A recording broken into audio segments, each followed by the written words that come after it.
Nowadays, not only adults can do coding. There are a lot of children around the world that make money or gain fame from it, just like this tree.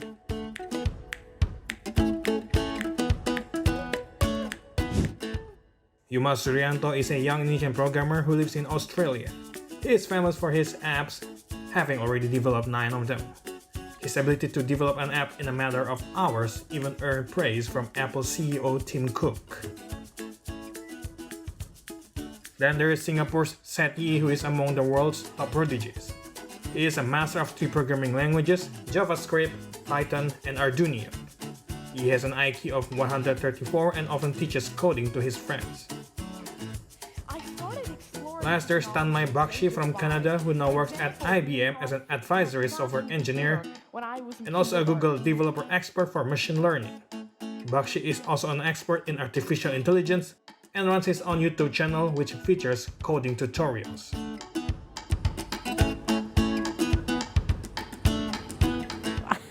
Technology, it just makes life much easier for the things all around us. And that's why coding skills is in high value now. It is appreciated all over the world and used pretty much in every sector. It is safe to say that coding drives almost all technology we use today, even the very sophisticated ones. Well, you know what, you know that I have 2 boys, right? And they're so active in their gadgets and devices. And you're like, the question that I would ask, or, parents would ask nowadays would like, still the same, right? What do you want to be when you grow up? Now they're like, oh, I want to become like a YouTuber, or, the one that do this and this, make robots. And I'm like, yeah, you should do that. Make an application, not the one in front of the camera, please, okay? Now, of course, well, at glance, coding seems complicated depending, but as we just seen in the packages now, they're kids. These are kids. Oh my goodness. And I guess it's a skill that can be learned from a very young age. But how early can one start learning? That is the golden question. Now, to find out, we're now connected with Ibu Heni Prasetyorini, founder of Kelasku Digital. Good morning, Ibu Heni. Thank you so much for joining us this morning in our show. Hello, good morning. Good morning. It's good to have you, Ibu Heni. So, first question, rapid speed up. From what age, Ibu Heni, can a child start learning to code? And is there any special skills they have to advance first before they could begin coding? Yeah, actually there is a term unplugged coding, so children can learn from an early age, even toddler. Unplugged coding, we don't have to plug any gadgets, so they can play usually, but there is a internal logic structure in the material of they can be played. But while learning to code, that requires screen and a gadget and steps from 5 years old. Oh, 5 years. We can use apps like Scratch Junior or Whiteboard or Canva for kids, and step with the computer is for 7 years old. This required skill, the children can read, write, and they are already familiar with computer and laptop. Wow. Well, that sounds really good. I mean, these kids are starting very early. Heni, well, what benefits does learning to code from a young age offer? I'm betting that they can absorb the lessons much quicker than we do. Yeah, yeah, that's true. Benefits of learning coding for children, the best things I can tell you is they can be train them to be creative thinker. Right. For these days, right? Yeah. And also they can be the active user. If technology changes very rapidly, they can adaptable very fast too. They will be the quick learner and with a structural computational thinking logic. They can train their accuracy, because when you learning how to code, you have with a good sequencing, with a good algorithm.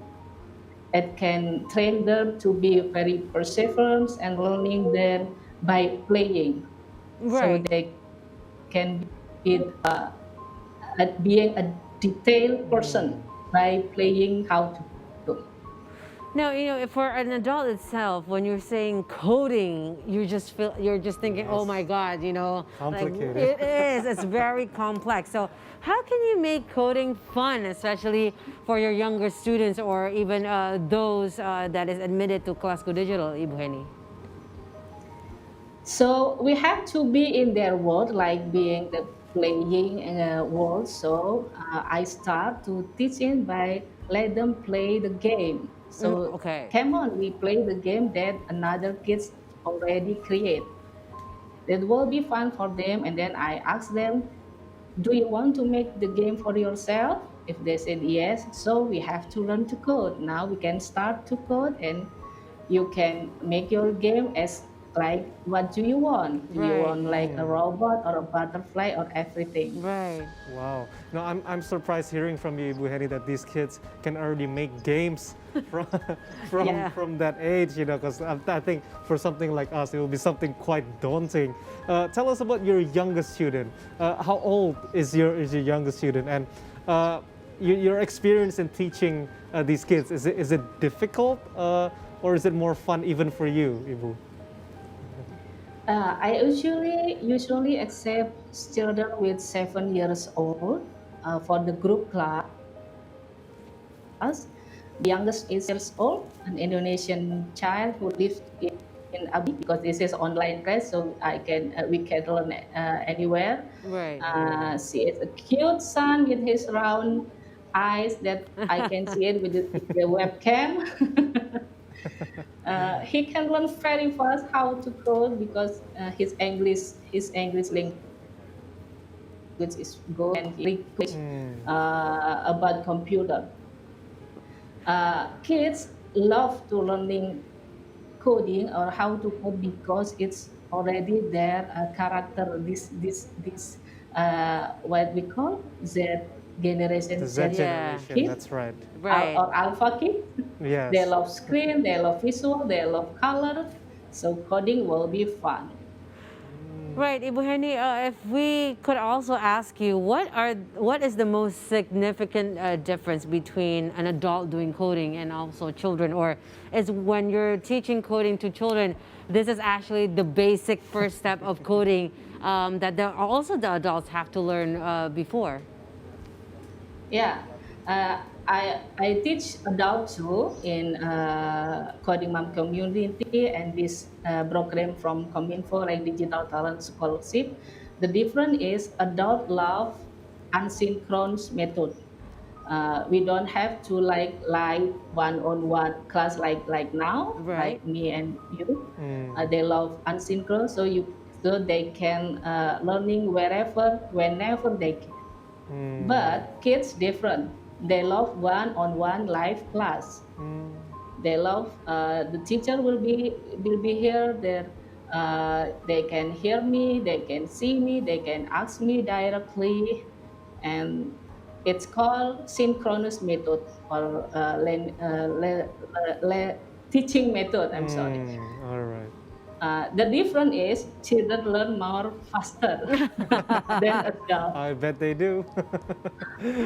All right. Yeah, and then they have very brave to modify everything directly in that life lesson, and they understand very fast. They have more confidence, I guess, right? If it's guess an so. adult, like if you do something wrong, like, oh, I don't want to be, ashamed They're of it. thinking about Exactly. But Ibu Yeah, Heni, yeah. I'm curious, from your experience, saying that the youngest kids start at 7, that would be them starting in primary school, Yeah. in SDA. Yeah. Is it disturbing their school that they're learning coding at the same time? Or maybe it is helping? What's your experience, Ibu? My program is after school program or you can call it non-fun activity for kids. And also I now come into the extracurricular in school. Parents and teachers said if their kids learning how to code, it help them to learn better, especially if we need technology. In this pandemic, they have to learn everything online, Online, right? right. So parents doesn't have to teach anything these kids. kids only uh, know the keyword and then they just can explore anything in the technology more easily. Right. I think coding will be gain their confidence more with technology. It will be, uh, oh, technology, yes, I can do it. Just like Right.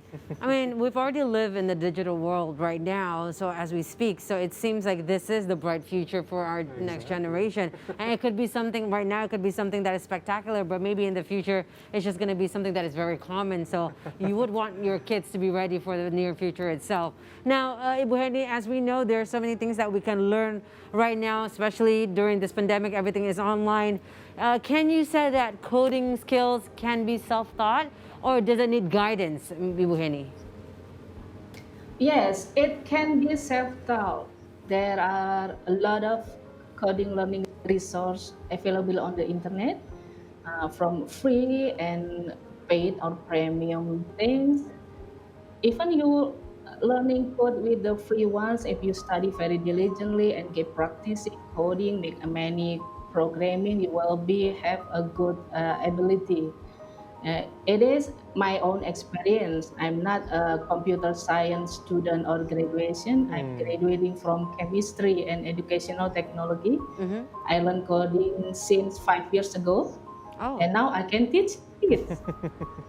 Yeah, that's even quick for Ibu Heni. It's Yeah. really surprising how much you can, how quickly you can learn, Right. programming. But here's my question, Ibu.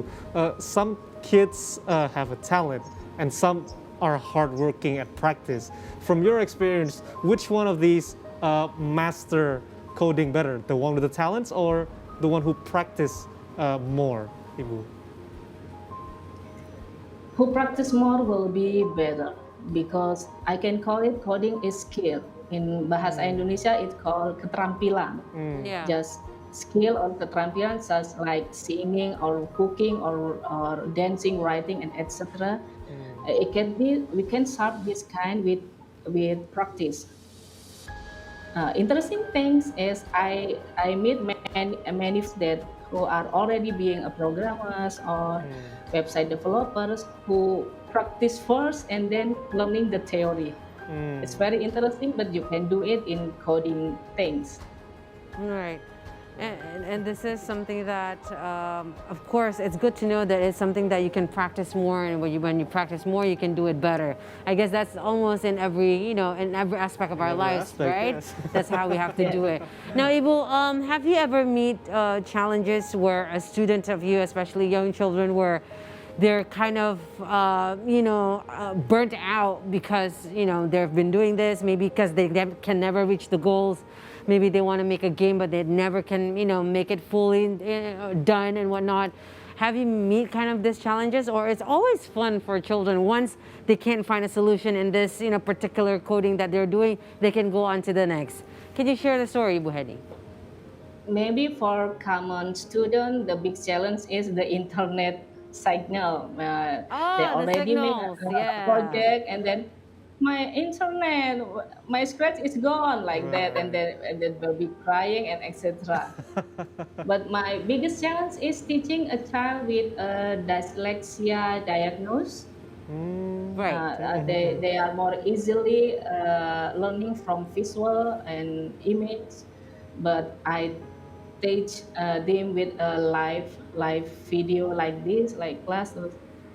He cannot understand what I'm saying because I speak too much. And then he cannot read from a book, and especially if he have a short term memory.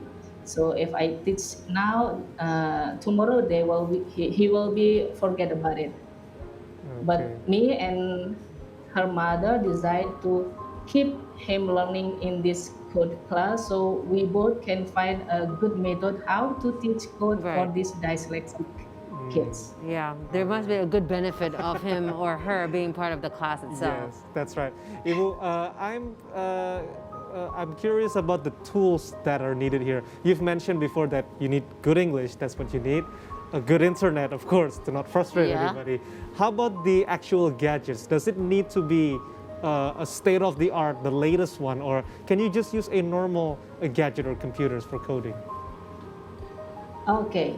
The speaking English ability is not the main All right. kids have to, because in the Scratch or many tools program there we can change it in Bahasa Indonesia. And the gadget is depends on what kind of coding or programming language that will be learned by these kids. I choose any platform that can be accessed in the browser freely, any type of gadget.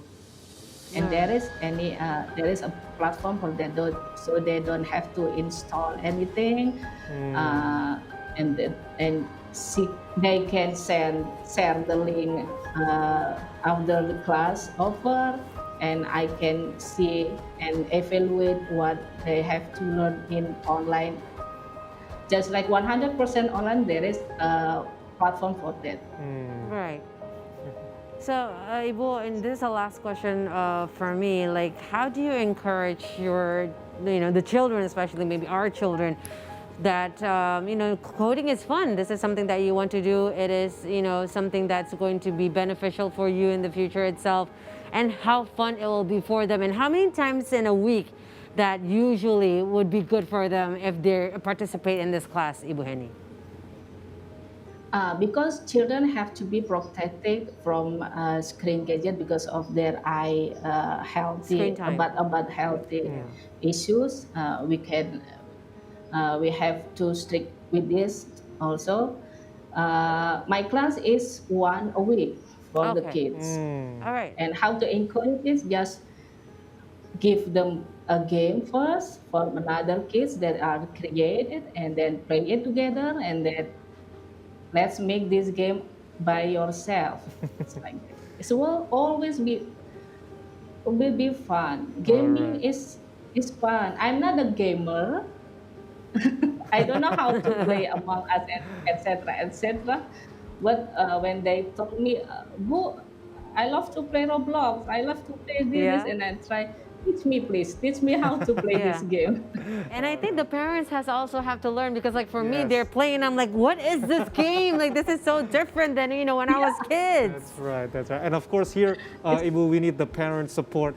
So please, can you share us how much does it cost to learn in your class? Okay. We are in the middle area. The cost for group classes is around 200 until 250,000 rupiah per batch for meetings, or per month for each kids. And for private classes, it costs 350,000 rupiah for kids per month. All right. So, Ibu Heni, if you don't mind, just give us also maybe your social media platforms so our viewers, and even Weeby and myself right now, we can check it out of the Kelasku Digital. Do you have any social media or maybe website, Ibu Heni? Yes, Kelasku Digital. You can access it Instagram at Kelasku Digital. Yes. Facebook also Kelasku Digital, and the website is kelaskudigital.com. There you go, everyone, to all the parents out there, and maybe to the children that is watching here with us today. Kelasku Digital throughout the social media, and you can find out what kind of programs that benefits for you. Then actually that you're gonna have more fun too. Especially they have an adult class too. Maybe this is something that I have to be a part of. We gotta learn this one. I have to know what my kids are playing nowadays. Thank you very much, Ibu Heni, for being here with us this morning, and hopefully we could see you in your class very soon, Ibu. Thank you, Ibu. Stay safe. Good morning. Yeah. All right, Weeby. So you're going to be a father very soon. This is such a different world than you were kids before. Did you take note of the prices and the... Exactly. I'm going through her social media right now. I'm telling Ibu Heni right after this. Yes. So it turns out that decoding is also very beneficial, not only for the children, but also for you as a parent. Maybe this is something that you guys can do together. Then you can have that bonding much more tighter within the family itself. All right. So we'll be back with many more updates after this break. Stay tuned here on the C Morning Show, only on C Today.